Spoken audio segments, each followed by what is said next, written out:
Coming up on February 22nd at the Kingdom Arena, Saudi Arabia, on the Bivol Beterbiev 2 undercard, Hamzah Sheeraz will be facing Carlos Adamines for the WBC World Middleweight Championship.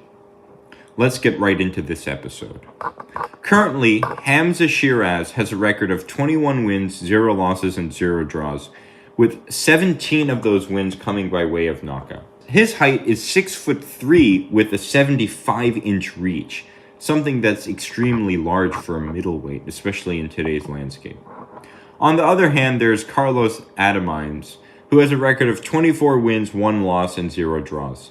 He is 30 years old with a height of 5'11" and a reach of 73 inches. So he only has a 2-reach deficit to Sheeraz. Adamines is someone I believe a lot of individuals overlook. And this is something I believe should be discussed more. He has a win over Sergey Derevchenko. This is a pre-Munguia Dovchenko. In such, considering Dovchenko's performance against Munguia, his freshness within this Adamines fight was greater than in the Munguia fight. And so I believe that Adamines definitely has a great deal of skill in the ring.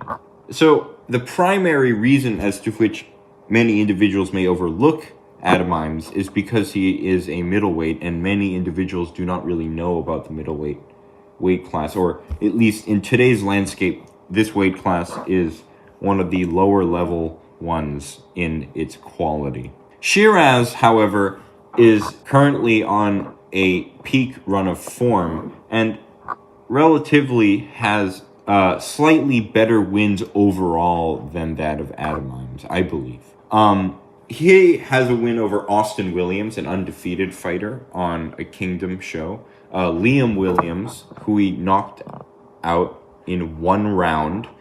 Liam Williams, who was not completely fresh, so to speak, but who had a great deal of experience, having 2 losses to Liam Smith, 1 by majority decision, 1 unanimous decision loss to Demetrius Andrade, and 1 unanimous decision loss to Chris Eubank Jr. These are some of the best middleweights and super middleweights at the time in which they existed.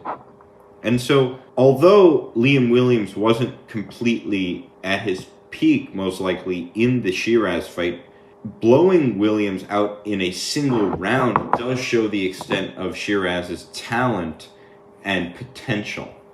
But Adamines cannot be completely written off. But one of the things which differentiates these two fighters is Sheeraz's jab. Now, on one of the other channels who makes boxing videos, who is a channel I respect the opinion very much of, Ev Boxing, he rates Sheeraz's jab as one of the best today, noting that Sheeraz has dropped individuals with his singular jab.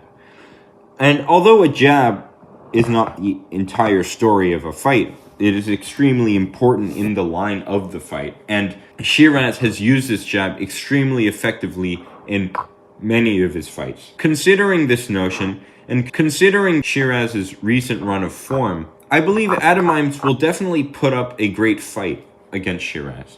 But Adamines has been an individual who has been relatively inactive, having 1 fight in 2022, 1 fight in 2023, and only 1 fight in 2024. While Sheeraz has had 3 fights in 2024, now 1 fight in 2023, and 3 fights in 2022. So, considering the fact of activity, the youth of Sheeraz, although Adamines is not too old himself, and some of the key attributes that Sheeraz holds in his arsenal, I believe Sheeraz will get a mid to late round stoppage of Adamines. This is Zachary Cloutier at ringside.